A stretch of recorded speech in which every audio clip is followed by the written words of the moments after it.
খুব অবহেলা করছো তাই না? একদিন হঠাৎ করেই মরে যাব, তুমি টেরও পাবে না। আমি তোমায় অনেক বিশ্বাস করেছিলাম, কিন্তু সত্যিই জানতাম না মাঝপথে তুমি আমায় একা ফেলে চলে যাবে।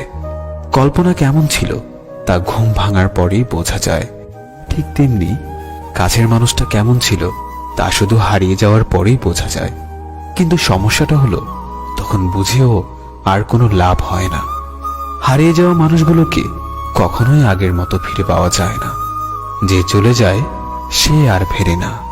হয়তো তোমার প্রয়োজন শেষ, তাই ভুলে গেছো আমাকে, কিন্তু বিশ্বাস করো, আজও ভুলতে পারিনি আমি তোমাকে। তুমি খবর দিও আমায় যদি কান্না আসে তোমার অন্য কারো অবহেলায়।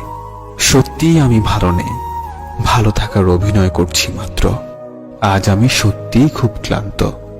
কিছু সুখ আসে ক্ষণিকের জন্য, আবার তা চলে যায় হঠাৎ করে। শুধু কষ্ট নামক বন্ধুটি থেকে যায় চিরতরে। প্রিয় মানুষগুলো শুধুমাত্র রাগটাই দেখে, কিন্তু রাগের মধ্যে লুকিয়ে থাকা ভালোবাসাটা দেখে না। সুখ নামের ময়না পাখি হয়তো আর আসবে না ফিরে আমার এই ছোট্ট মনের ঘরে। দুঃখ নামের নিষ্ঠুর পাখি আমার